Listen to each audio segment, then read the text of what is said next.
Abalungi abatulaba mikwano mbabuuzaako muli mutya weekend egenda etya obulamu bubatwalaganya butya Nakawombe Shifah gemannya tusimbudde tugenda kukyalirako Kintu abaana abo mubajjukira bulungi ffenna nno baana baffe nze naawe alaba ffenna tugoberedde obulamu bwabwe ebbanga lyonna so mungoberere tugende tumuceekingeko ku ssomero okuva etwamuzaayo tubaire tetuddangayo katugende tulabe tuceekinge progress tukebere byasoma tukebere buli kimu obudde buyise tulireeti nnyo naye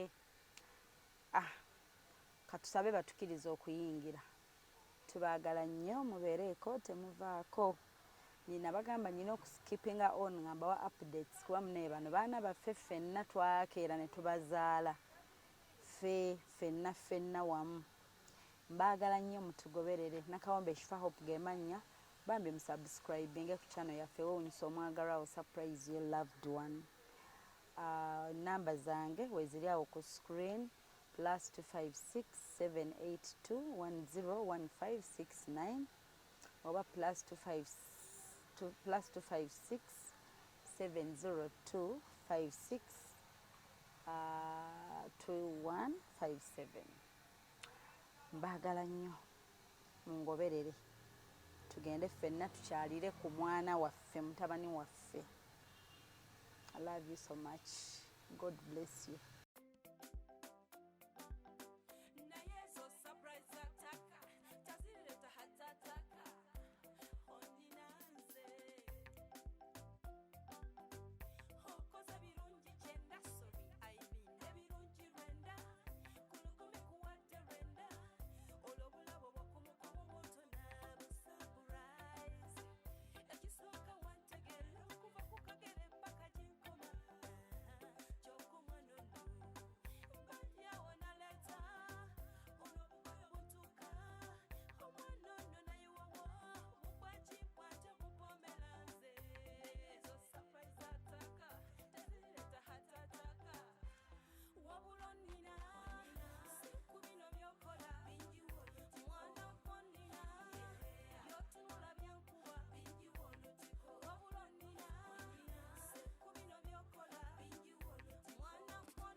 Tulabye dduka oveeyo mbadde mmanyi kati ate okudduka okubye mbadde mmanyi ondabye naye akankwekweeka enzireyo nange ntegedde emmotoka togimanyi. How are you? I'm fine. Mugenda muki?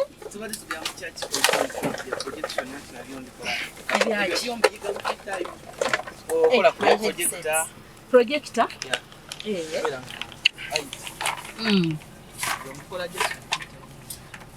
Bana.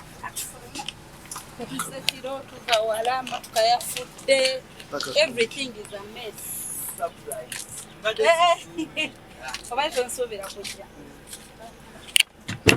Tugambye katunoonye munnange abatwazika emmotoka. Buli wegundize. Good evening. Wawe. Kana kantu tekaka. Tekaliiko. Egundi eri wabuli ebintu bya Isaac.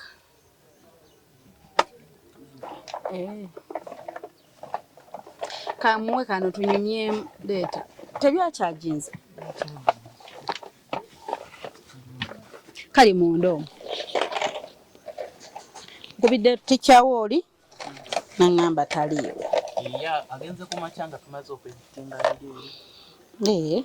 Nyinga wansi. Long.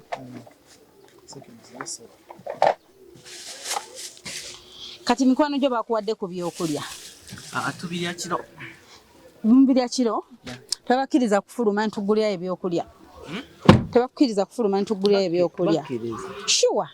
Bwe tuvuga ne tugenda bakkiriza ne tudda. Bakkiriza. Tebagamba mbuno biki. Tugende tukomyewo.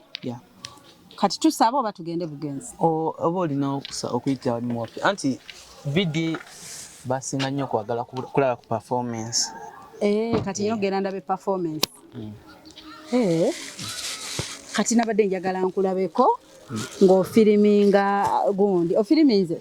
Ebyokufiriminga byonna anti nfiriminga ne bankwata kuba biweereza director.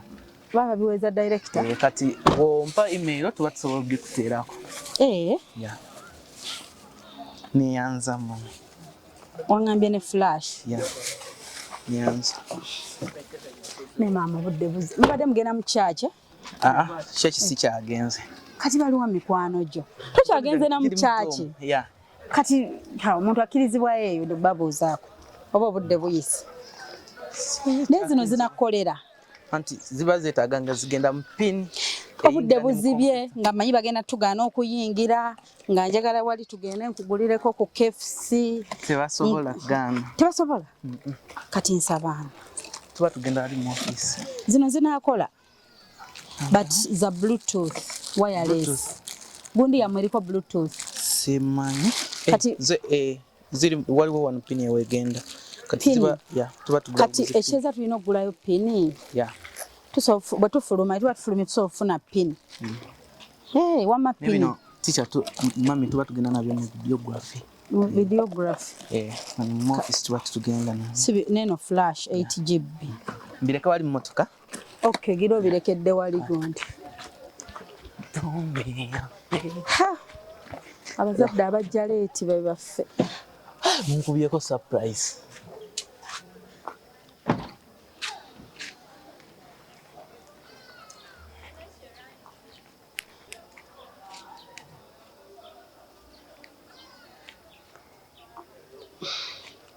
Kati onnange tugenda side ki? Nendoza nokundi bayinza obutagitukiriza. Abesi wanu wali. Bayinza obutatukirizayo kamera. Kamera? It's okay. Banakkiriza. Abesi wanu bagendawo?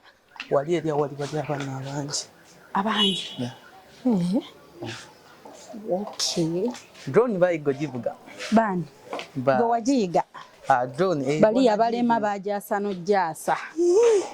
Atenga yabbe tuite wanene. Yabbe bajasa. Oli teacher mukwano gwange. Oli is my friend. You remember the day you reported the very first time? Kati lwaki oyogera Oluganda?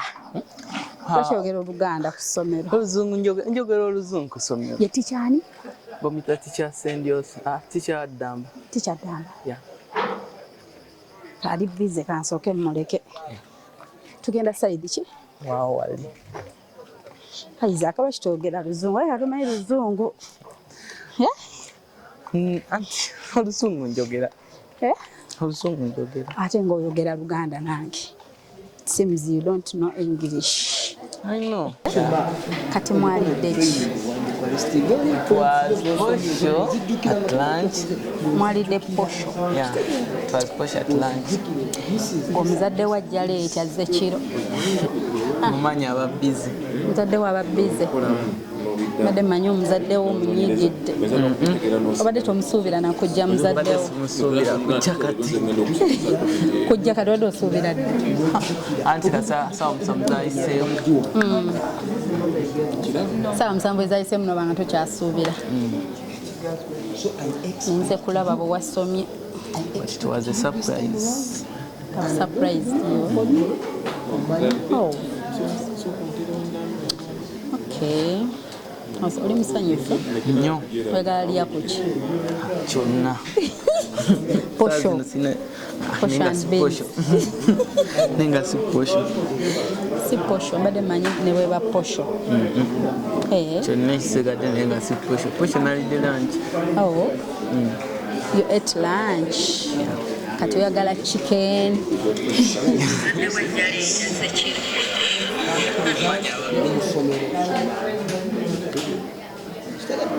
Wadde wakakalazana bakola naye soma.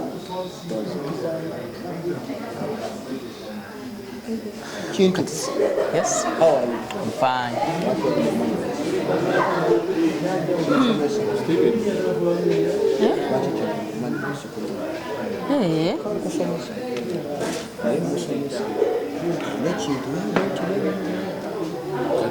What's his name? Now we Valentine. dressing for Valentine, how are you? dressing for you. Valentine musirisa alabika. Kintu.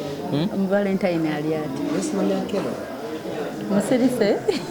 Kale yengo kale alaga nti afaayo naye just desike gyatuulako. Desike gyatuulako. Ya muntu alaga nti afaayo ne desike gyatuulako. Tefaayo. Bonna banne. Ekiri kye nagambye genda ku majority. Okakasa bavuddemu. Agambye mbu yavudde mu kituufu.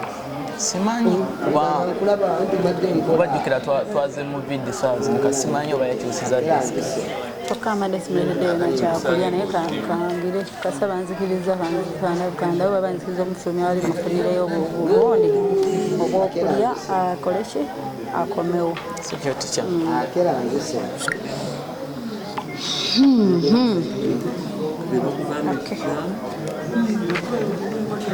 Kintu, here we are. English. Outstanding. I'm fighting with only these three subjects. Which one and which one? Mathematics,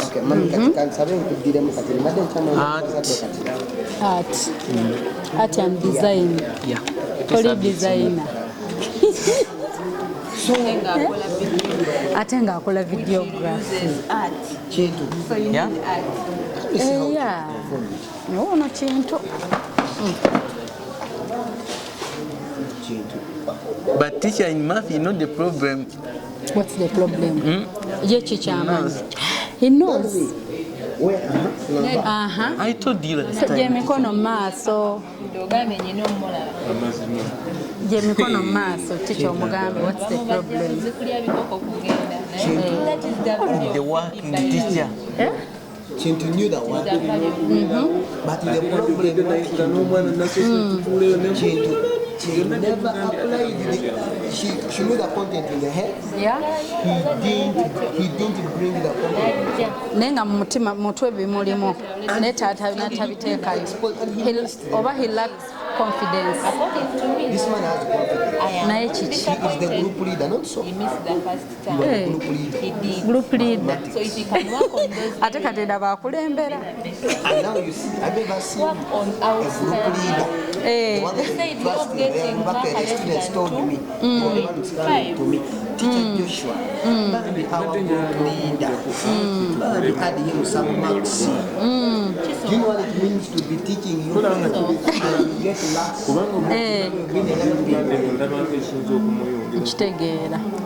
I was about to faint, but teacher. You are about to faint. Ngo fainting ati.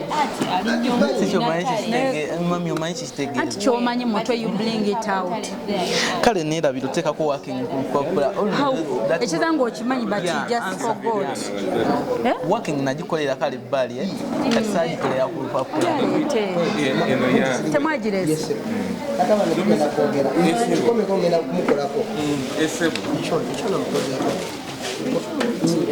Bondi bajimpe.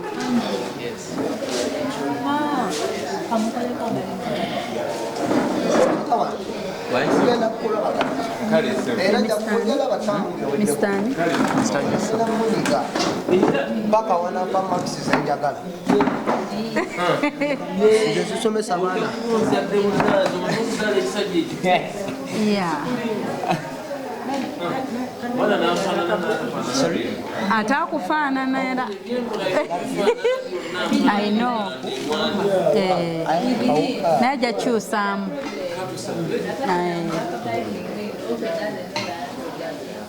Kintu mathi ogambye mathi olina weakness Nina 1.8 ne just art namisiza yo paper kumancha kuba n'abatwade mu editing mwademu editing kati bituuka byonna mu time ne bikwatagana anti kumacha twabadde tu editing naye nga tono wa art ayagala tuwa paper kale tunamisiza yo paper nibaga yo hard working naye yongeramu nebiri obikube okitegeera okusinga nnyo nsipasinze nnyo ku geography. All right, let me give you a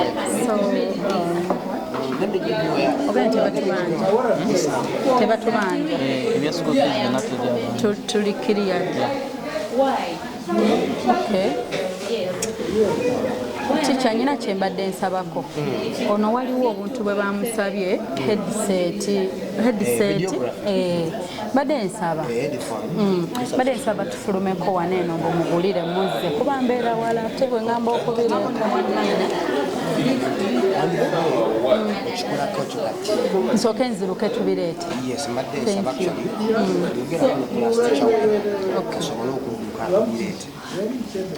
Nziruke mbireete tugende nsooke tugende. Thank you.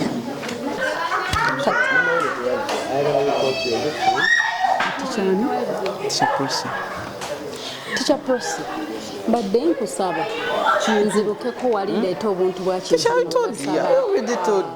headsets ne flash bya videography tumugule wali mu katamu tukomere. If you requested for the real media but you refused. Hey. Someone is there. But in other subjects there. Okay. This is not convincing to me. Nange mugambye wadde wano bataddewo akamuwaana nange ne mugamba it's not convincing enough.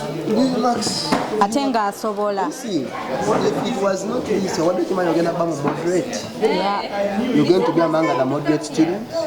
We want outstanding. Yes. However much you are outstanding for now, you never know. Osogendedde ddala bw'otyo nokkira ddala.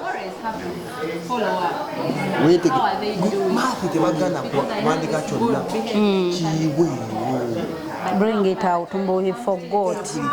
Which excuses that? Content in yeah. Yes. And when you don't follow up, you see? I'm sorry. Sorry, Joe, jagiteeka ku mpapula. End of the term. Wetugenda olabira sorry yo. End of the term. Bannange. End of the term, I collect everything that I've taught in the term. I bring it once.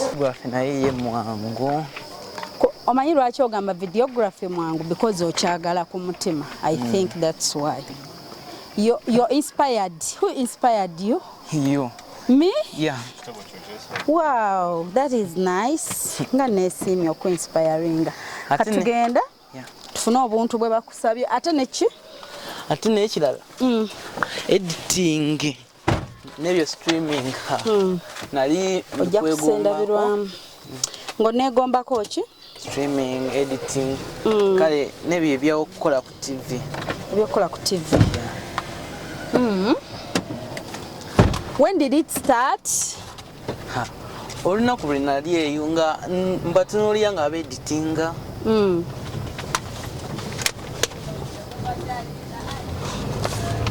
kwata get pass yo sigisuula mami antikanukako my eye gond get pass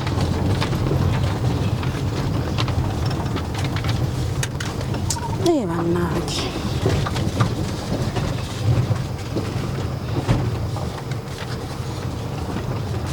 ate laba yene essimu oba eyina flash kuba kati nabe kamera bifu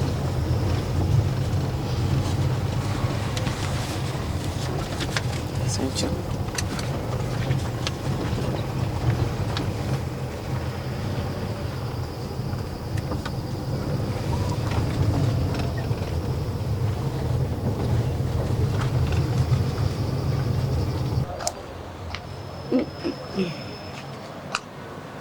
How are you?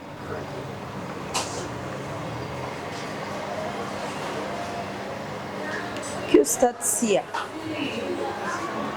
When you be ordering that.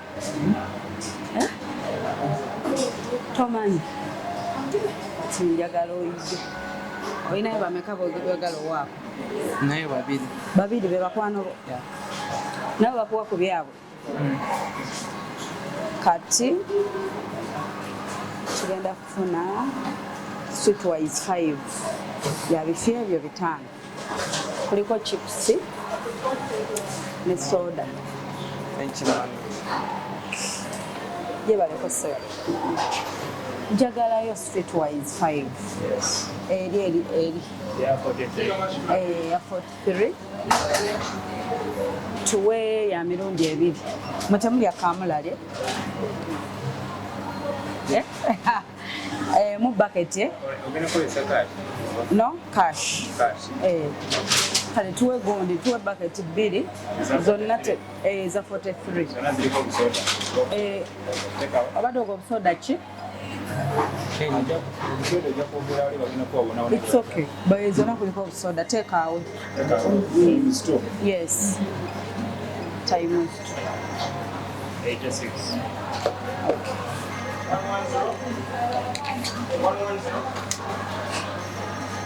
Okitegedde otunula wali n'olaba oyagala 2 piece then you say streetwise 2.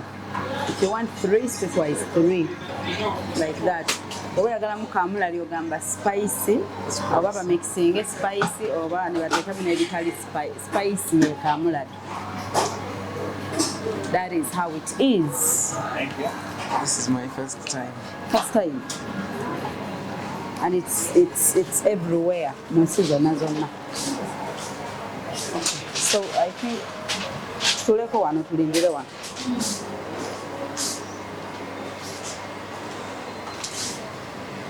Kati olaba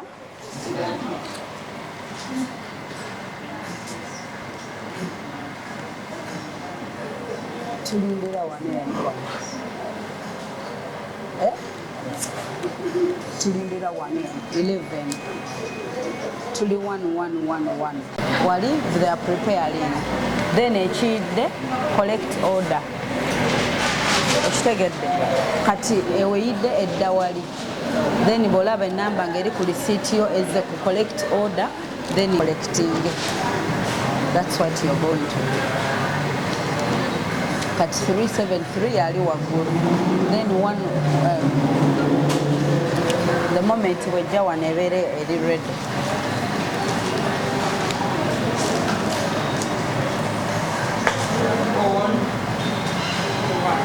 Triple one us.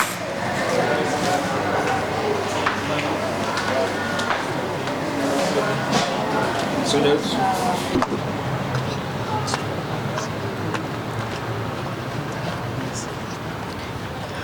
Obize? Yeah. Ulanja kutumayo.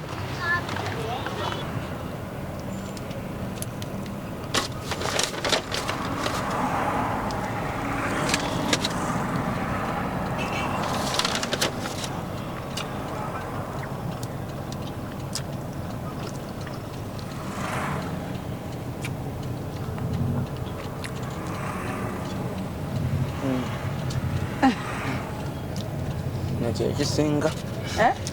Ekisinga. Kulwaki? Kiwooma. Kiwooma. Kikuwoomedde?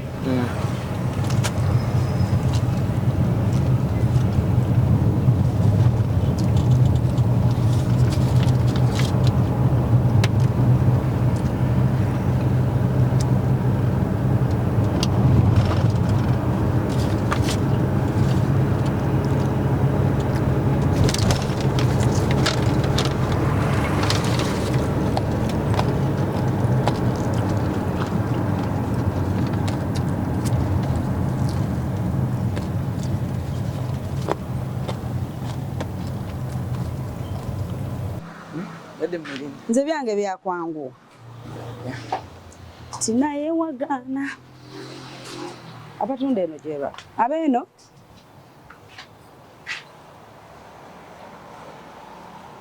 Gyebaleko ssebo. Kale.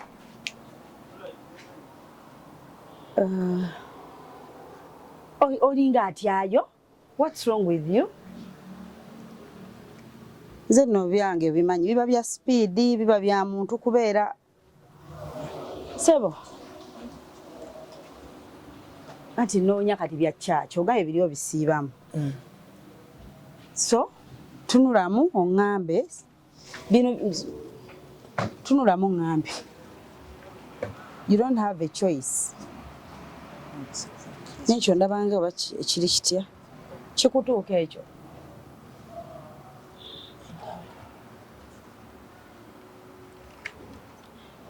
oyambala size meka? Not sure.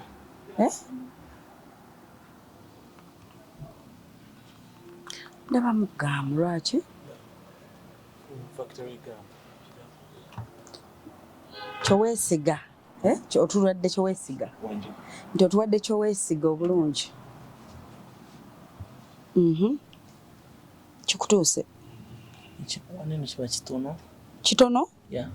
Wano waggulu. Owulya ekikunyiga? Kiba ng'ekinyiga.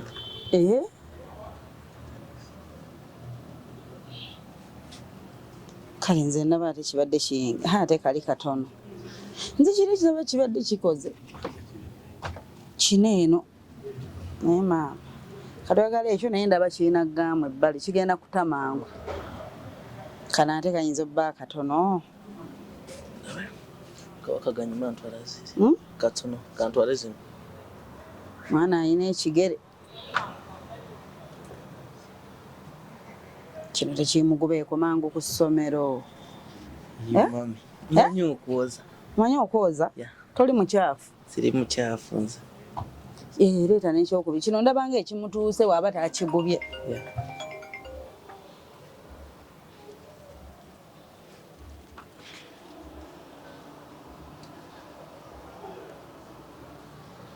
Kintuuse. Nyambalako namwe eno sando. You make a choice.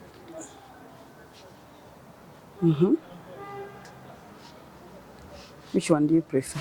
This one. Puma ya mmeka? Aya. Oh no. Bino. Tufudde. Budget ye nga teyitawo. Ayaya kiki kino? Otegedde? Naye tugoyinge wakati ffe. Kiki? Sando. Oje sando. Ya mitwalo 10. Eri Puma simanyani. Uganda si Uganda kirabika kitundu gye tuzze. Kirabika kitundu gye tuli. Byameka ebyo. Kino kyammeka? Olimba naawe okisussizza ate. Omwana omulemesezza nno okufuna ekigatto. Kweko yambaleko mukinayiza. Ndowooza okitegedde Isaac, you have to respect money. Tusaleko kiro twekwetaano naawe. Kino eno kyayambadde kyoleese oluvannyuma. Okisedde nnyo ezo sente z'oyogereramu nnyingi. Kibadde kimutuuse. Kintuuse nakyo. Nakyo kintuuse. Tusalyeko ku kino. Ze sente z'omwana z'ayina. Sente ze z'ayina. Nkitegedde naye maama ssente ze z'ayina tezimuyisaawo. Oti tukisalirako. Aya, yongera okke. Muwe 6, mitwalo 6 muwe. Tunakinona katugende tusonde.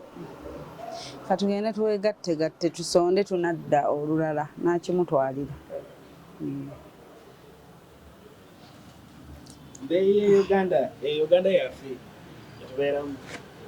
Tulina 6 katugende tunoonye ssente.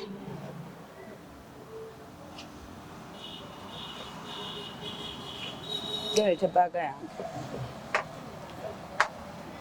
Genda baaga yange mu motoka. Yeah. Okay, let me bring it.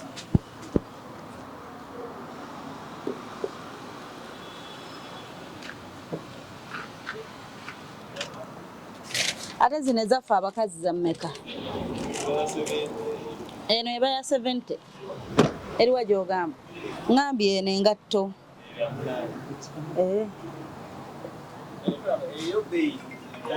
Si nnyo era.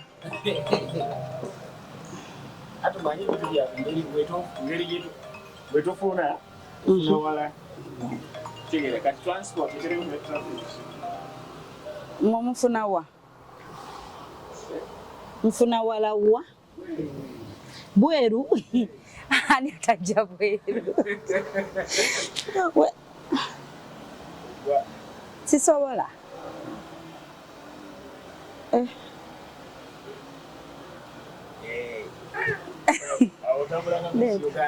Ntambulanga Miss Uganda.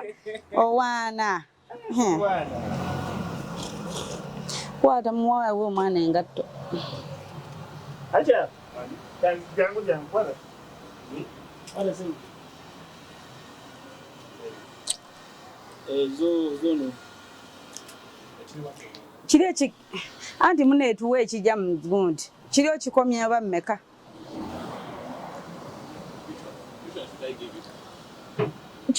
Kiri kyasembye okwambalamu. Yeah.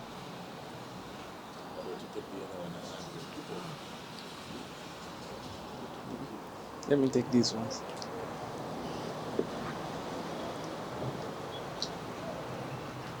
This is 37. Miss Uganda. Eriwo eno. Miss Uganda atambula ati. Ndagaamu bw'atambula Miss Uganda. Miss Uganda. Atambula ati. Miss Uganda atambula ati.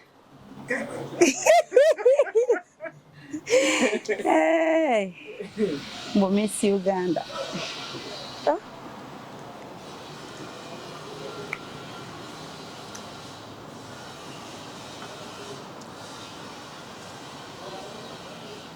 What's wrong? It's still searching for it. Sabe engatte eno ekongererako ddala obuwanvu. Mbadde enkoma eri. Ono alina ekigere kyange banna. Eziriwo ezaffe. Ezange nja kudda agenda kumpa ku business card. Nze zange azirina wano mpitirivu.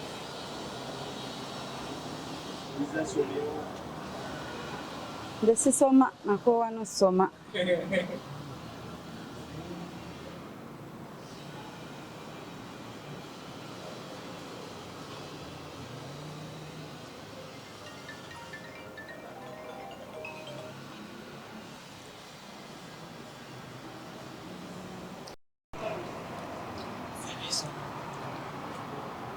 Thank you.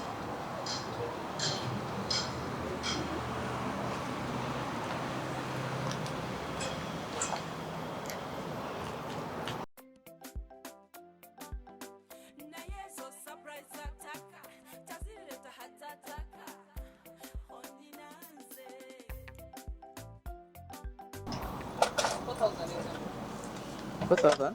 800. Let me add.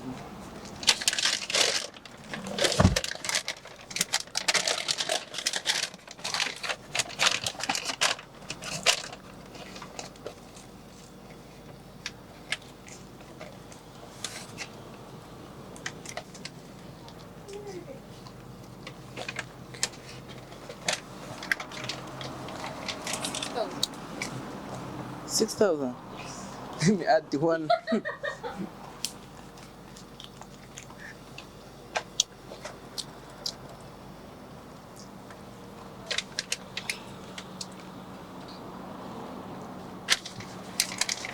Searching.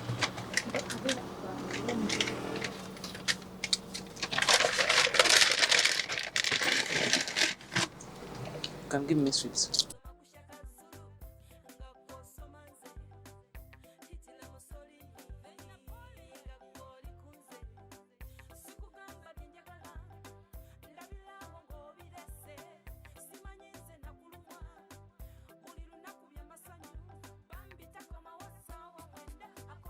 Tebagamba obadde ogamba otya?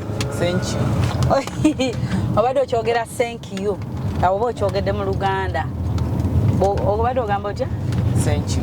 Thank you oba oyogedde Luganda mu Luzungu ne bagamba thank you.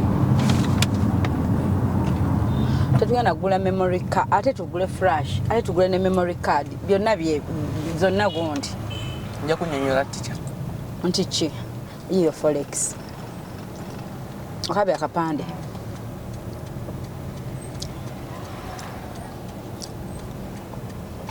ababodo batamanyi indicator kyetegeeza nange oba nkalabye akapande kaako togenda ba presenter Njagala kubeera reporter. ani reporter Yeah. kati reporting amutulabe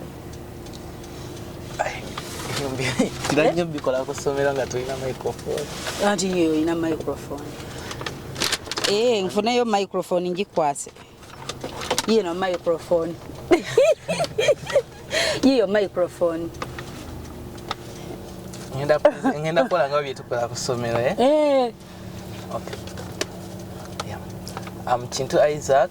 We are here at NSBS. We are going to tell you about our school. We are here at what? NSBS. You are in what? NSBS. In full? Namugongo Secondary Education. Okay. Yeah. Abo ino mala isomero lyo. We are going to tell you about our schools. Our school, we have vocations, we have videography, we have carpentry, tailoring, and building. So these vocations are very important because we do these vocations. Yeah? Notuna mu kamera. Kubanga otunudde eno kati nze kamera. Oba wa kamera by the way wa kamera atule eno. Nze ntule eyo yes. Kubanga oba ino tunulira mu kamera. And that's how it was supposed to be by. I was supposed to sit there. Tandike bupya. Okay. My name is Kintu Isaac. We are here at NSBS. We are going to tell us about our vocations. To tell us, we are going to tell you. Sorry. Okay, one more. Ready? Ready? Action. My name is Kintu Isaac. We are here at NSBS. We have been seeing our vocations, so we want to tell you about our vocations. We have building, tailoring, videography.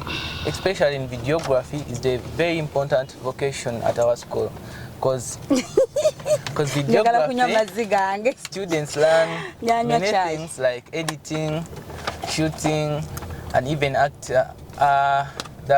those things. Acting and we have also actresses. We have Joy Jaira. We have another students you will see. In editing, we use two main apps like Premiere Pro and Photoshop. Photoshop, we use Photoshop in editing images and Premiere Pro in editing videos. So we are requesting all of you to come and join us here at NSBS.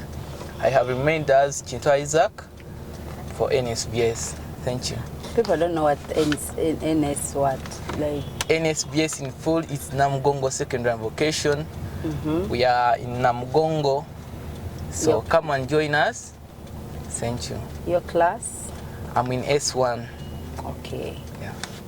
So what else do you want to tell us about your school?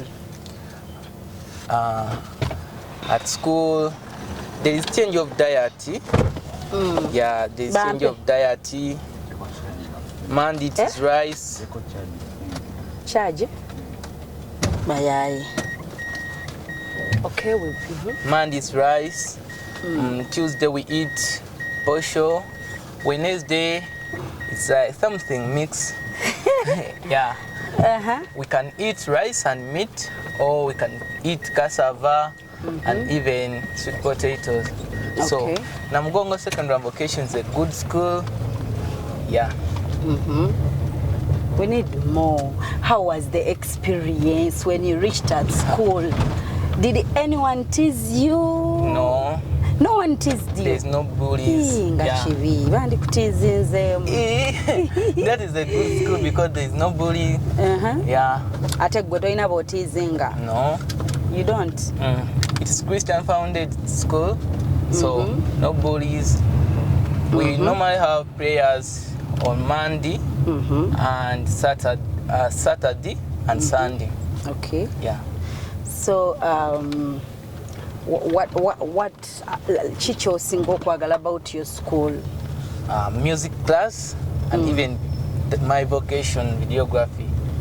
Yeah. On Saturday and Sunday we have music class at exactly 2.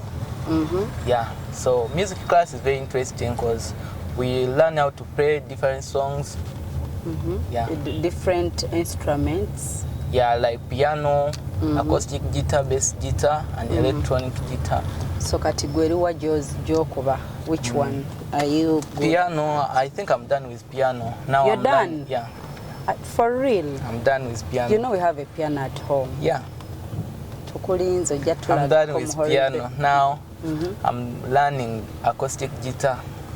Yeah. Then after they also teach violin. I think after acoustic guitar you want to learn violin. Okay. Yeah. So tell us about the teachers. We have many teachers and all teachers are friendly because they don't beat children. Yeah, they don't. So you have the memory card. Good luck in videography. Thank you. Eh? Amen. Damu, what did you say? Thank you. Wanje? Thank you. Thank you. Okay. Ate omuntu oba mugamba thank you, or either thank you madam, thank you sir, thank you mommy, thank you, like you don't leave it hanging. It's more polite, eh? Yeah. Nga thank you sir, thank you madam, thank you Wid, thank you, eh? But not thank you. Ate thank you yet omugobere ddala oyo thank you tumugobe tusigaze ono thank you. Yeah. So olaba okugamba omuntu kati wenzia negamba thank you oba nemala negamba thank you Isaac kiriwo ekisinga okunyuma thank you Isaac oba negamba thank you kati gwe which one would you prefer? Thank you Isaac.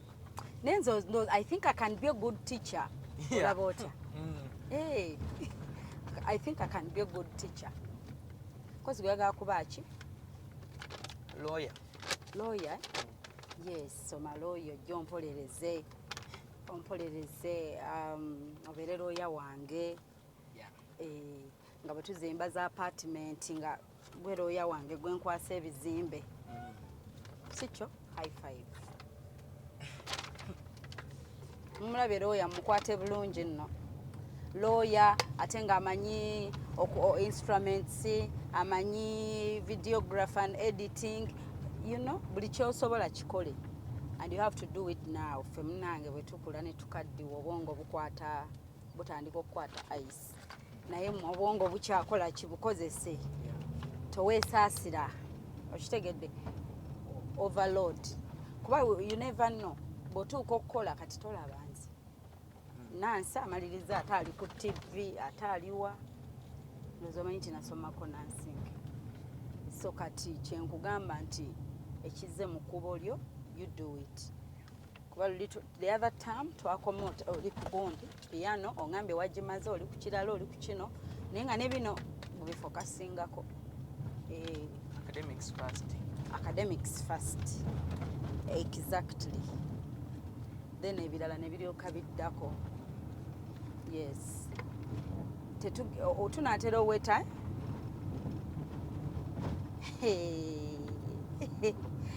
oyo abula ku ssomero lyamwe ndowooza alimala weza mirundi 10 ng'agendayo.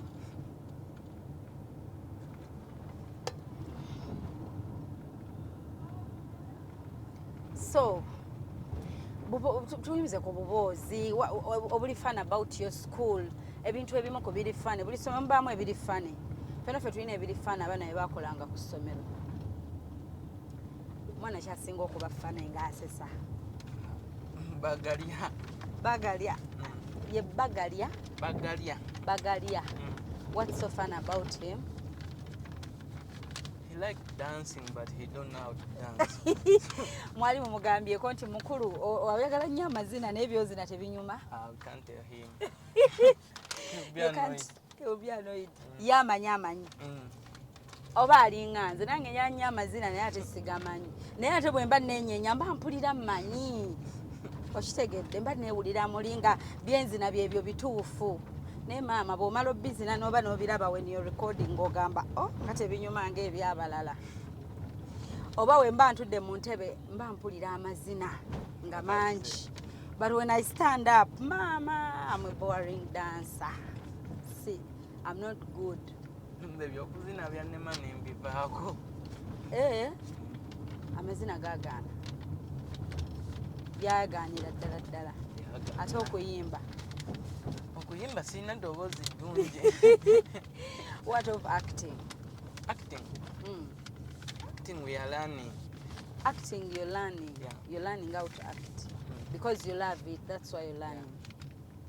Yeah, learning. They teach acting, videography. Okay. Yeah. Kati ye bagalya. Bagalya. So apart from his funny dances, kyekirala ekiri fun about him. Last time he was presenting on assembly. But he's English. His English. Lubyokusinga ku lulo. Okay. Si lubi nnyo naye engeri gy'alwogeramu. Engeri gy'alwogeramu like. Aba ayagala okukyusa accent ebere ng'ey'omuzungu. Ayagala kwogera atya? Ayagala kwogera nga bazungu. How like to the game? Mami. Yeah. Ayagala kwogera nga bazungu batya? Kati njogera ebigambo ki? Byennyini ebyo by'oli mu kwogera. Katonda yatuwa ebigambo bingi ebyokwogera. Morning school. I'm back here now. I want to present. You're chewing? So you're chewing. Okay, we go. Good morning, school. My name is Bagaria. Yeah. I'm information prefect. I want He's to the tell information prefect. Yeah. Okay. I want to tell you about my school. So, the information I got at our school, the people started to couple. So, we are advising them to stop because if we catch them, they will serve the punishment. So something like that. What about you get? Yeah, but the real accent is a Muganda. So he wants to change the accent, so it feels fun. So nga byogera kwa assembly. Yeah. Abayagala musekemu. I think he's being funny. Kati gwe tulaba nti okinyumyako right now kubanga kyakusesa.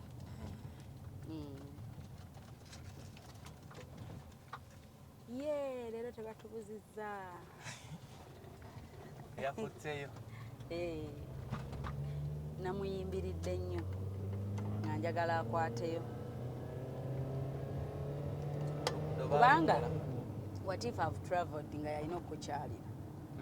Kati ye almost era video arenda tuuka nga siriyo. So nekirala avoid yeah, you oversay yeah. At least you say yes. But yeah seems like yeah, yes man, yo, yeah, chewale, yeah. Ojja kuba mune oli wantu wa buvunanyizibwa n'omuntu w'obuvunanyizibwa alina kyakugamba kya buvunanyizibwa and you start saying yeah. So avoid yeah, right? Ne yeah tumulwanise. We say yes. Okay, thank you. I'm humbled. Stop saying yeah. Buli budde ngamba yeah so kitegeeza okimanyidde. So yeah tumugobye taliimu. Yeah si kyampisa. Yeah sounds as if erinnya lyo gwe weed. Yeah yeah man, yo, that's not good. Tebinyuma, right?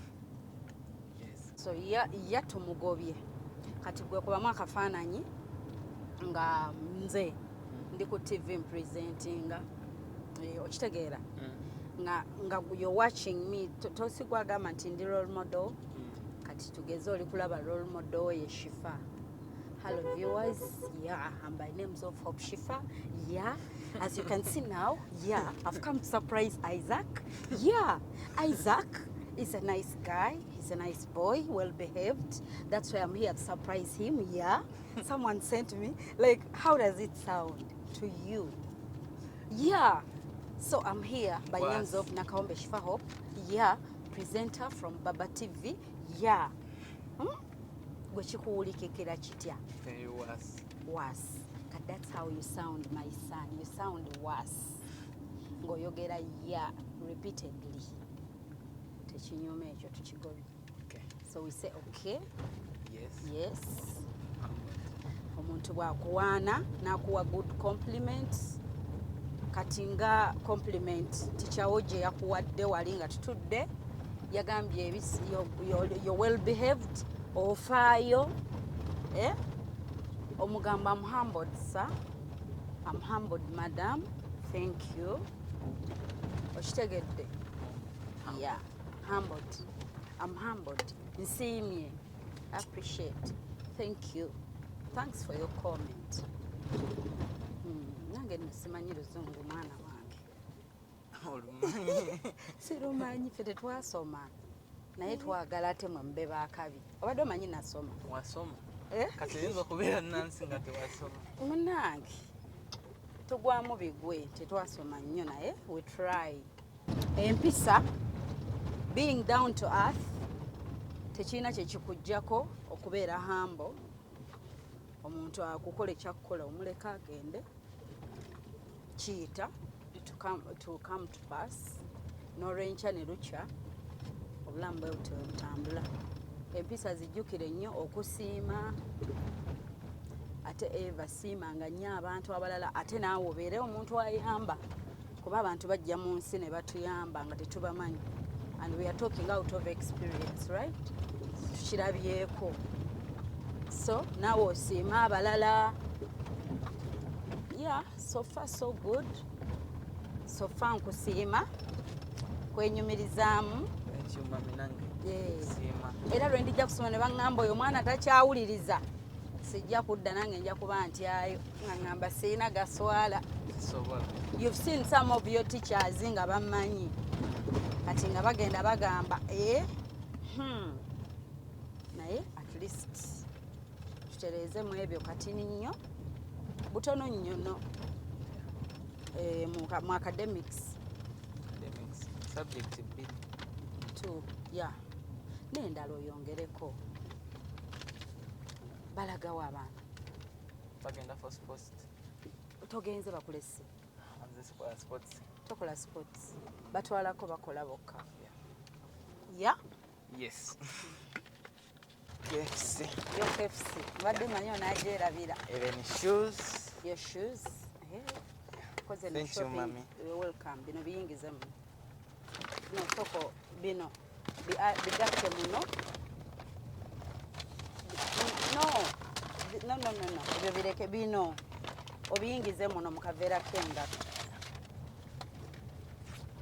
Ne bakwano bo bagenze mu sports. Mikono gyange zonna zikola music. Tebagenze mu sports. So you either choose music or sports. take out. But you can choose both. Have your money. Thank you.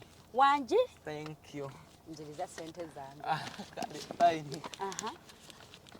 Thank you. Thank you. Thank you. Ani. Thank you, Kati. Thank you, Mommy. Thank you, Kati. Thank Chicken. you, Mommy Hope. You're welcome. You see, nkugambye kati nsasula fine. Nkugambye nakwerabira ebintu. I was just standing to pick this. So kati tugambe ebigambo. What about this one? Can you be allowed to keep it? I'm Team Hope Shifah. So kotule wananti. Too much light. So kotule wano tusibule lumo fulume.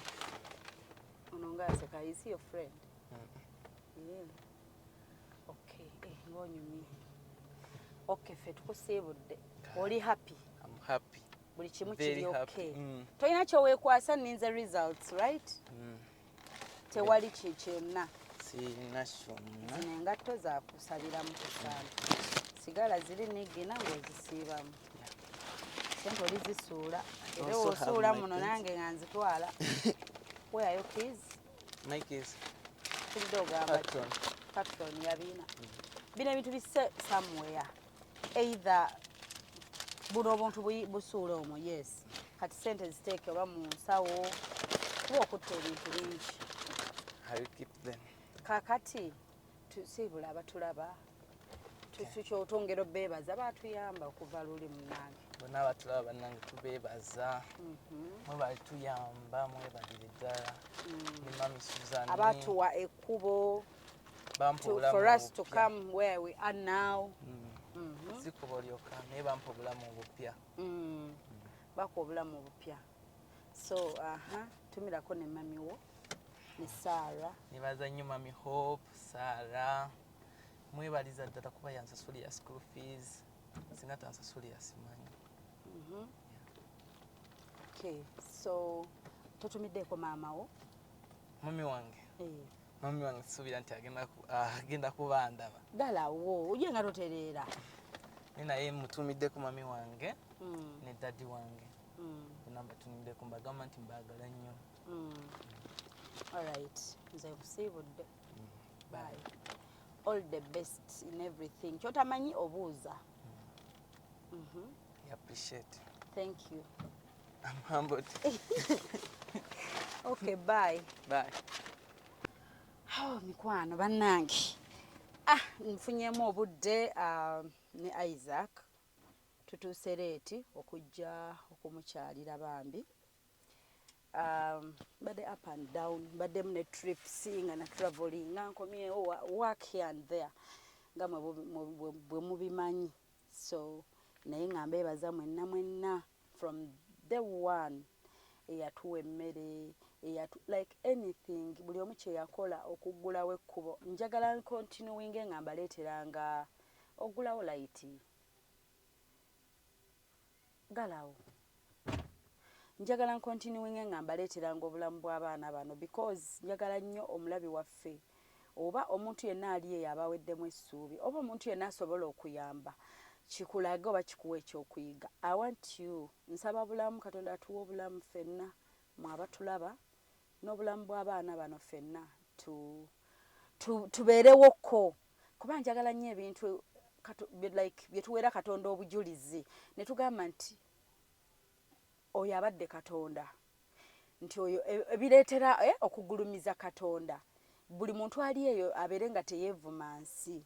Okitegeera. So out of the blue twafuna abaana abo nga bwe mwabalaba bonna. Abalala tetwasobodde genda bakyalira naye nabo visiting day abadde ate era babakyalira and they are doing fine. Their mom is doing fine. Buli omu ali fine. Si nnyo, not so perfect nga bwe mubimanyi nti abamu batusuubiza ne batatuwa naye ate nzikulembeze nnyo ate abaatuyamba abaatuteerawo ekkubo mwebale nnyo. Ate n'ekirala bw'obeera ng'eyo ng'olina olugoye oba tolwetaaga oba you have many oba shoes mbajjukiza nti abaana bano tukyabayina era bakyali mu bulamu bwaffe. So don't hesitate, like toweerabira jjukira ogambe nti engato eno bwe ngiweereza Shifah n'agiwa omwana ono t-shirt eno oba ki. Tukyabayina tukyatambula nabo nga bw'omanyi n'ogamba nti kino nkyetisse kansabe Mukama ansobozese kibeere part of us.